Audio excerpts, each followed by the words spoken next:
Hi, this show talks about books that feature mental health and mental illness topics. The discussion will be from the point of view of mental health professionals. There are many books that include this topic, and my hope is that more and more people know about them because they help to decrease the stigma and help people not feel so alone in their struggle. I am your host, Robin Tamanaha, licensed marriage and family therapist. Welcome to the bonus episode. Today I will be talking about books that are about mental illness written by authors who live with mental illness. These are books I have read and are accurate depictions of mental illness and therapy, if that's also part of the book. There are many books that fall into this category, so this bonus episode is just part one, and there will be another one in the future. Like my other bonus episodes, this is a brief overview of books. My regular episodes discuss one book each episode, and I delve deep into what the book is about, how it is related to mental illness, and reflections and viewpoints from the perspective of the mental health professional. So for this episode, I have a little over a handful of books to discuss. The first is the author Helena Fox and her book, How It Feels to Float. Sometimes you come across certain books that really stick with you. This is that book for me. The author did an amazing job writing about the main character who experiences grief, trauma, sexual orientation questions, thoughts of death, and dissociation. There's also a character who provides an example of social support and how powerful it is to just be there next to someone as they're experiencing things, not trying to change, just being present, calm, and patient. The author herself experiences dissociation and had a difficult past. In a blog interview I read, the author Helena said, "With this book, I wanted to write with tremendous compassion about those living with mental illness, those who come undone and think of leaving, as well as those who aren't able to stay. I also wanted to write about the people who offer love and empathy, comfort and hope to those who are struggling. Biz," which is the main character in the book, "is as dear to me as family. I hope her story gives hope to others, people of all ages who have their own hard things to carry." The next author is John Green. John Green is one of the big names in YA fiction. If you have not heard his name, you've probably heard of the work he's done.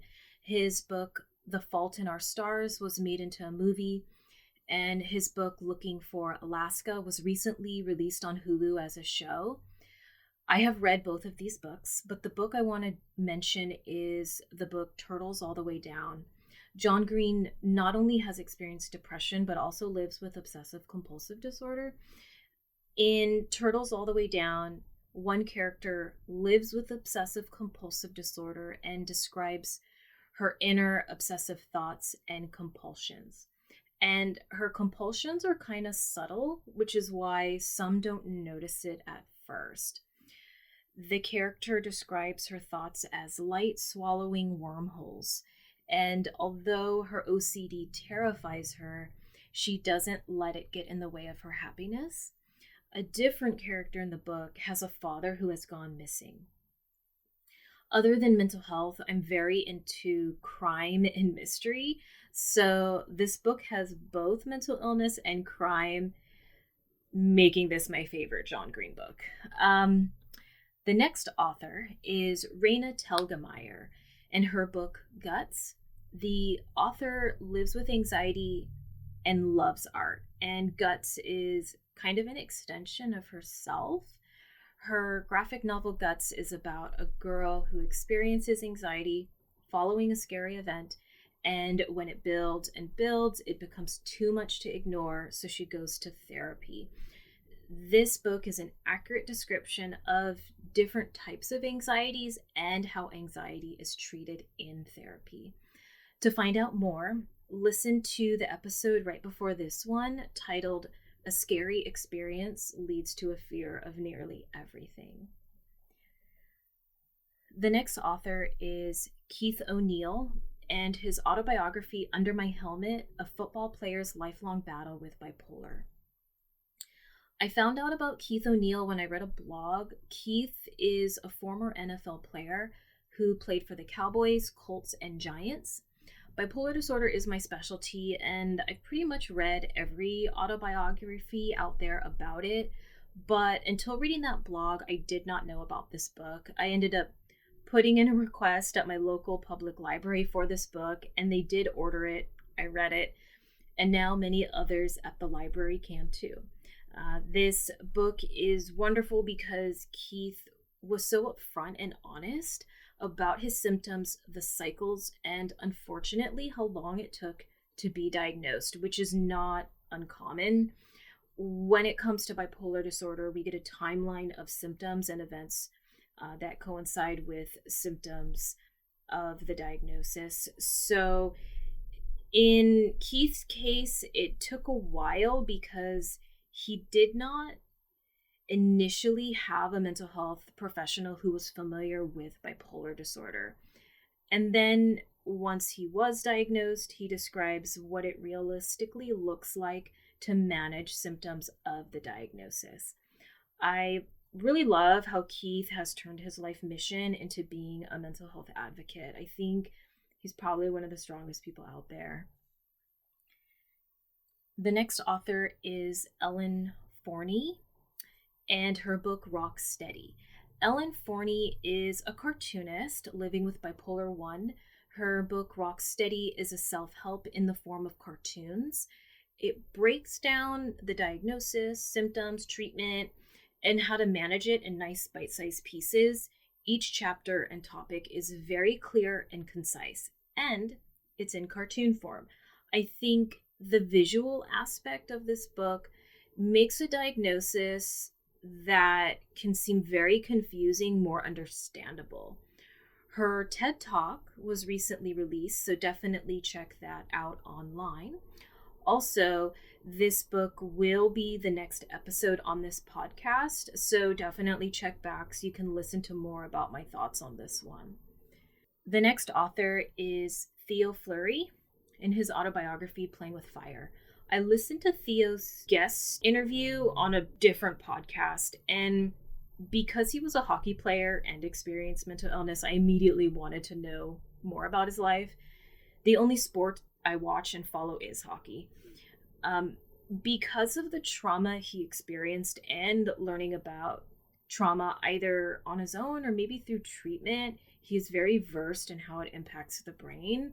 This autobiography called Playing with Fire got a lot of attention at the time of its release because it had come out that he was sexually abused and raped by his longtime hockey coach, which he does describe in this book. When it comes to trauma and trauma work in therapy, there's many different types of treatments for trauma. One form of treatment does involve processing the experience and sharing the narrative or story to another person, usually a loved one, in the therapy room. However, especially as we've seen in recent years in the United States, more and more people who have survived sexual abuse and rape are going public, which is also important because it helps others out there who experience something similar or exactly like that not feel so alone. I firmly believe that it takes a lot of strength to do that, and I look at those individuals with so much respect. The last author I want to mention for this episode is Adib Khorram and his book Darius the Great is Not Okay. The author, Adib, lives with mild depression. This book is about a teen who is half Persian, half Caucasian, who lives with depression and takes medication for it. The main character's father also has depression and takes medication.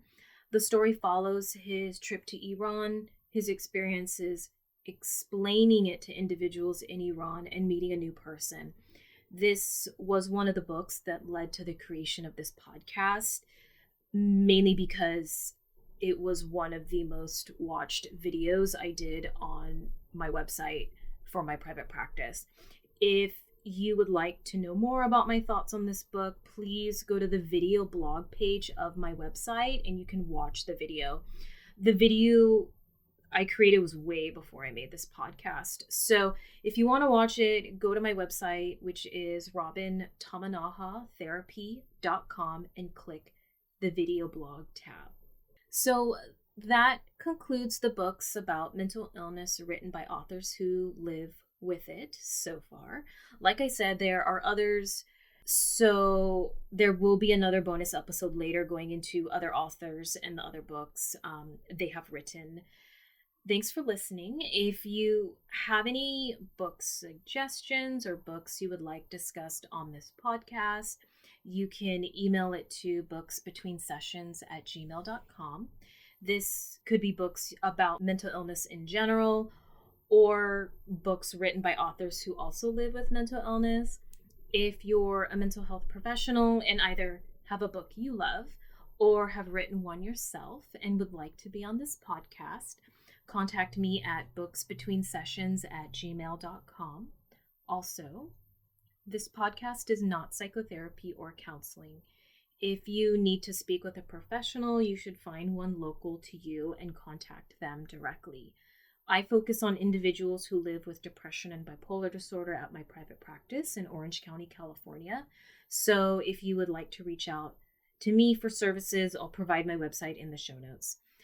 And if this is an emergency, please call your local emergency number or go to your nearest emergency department. Thank you.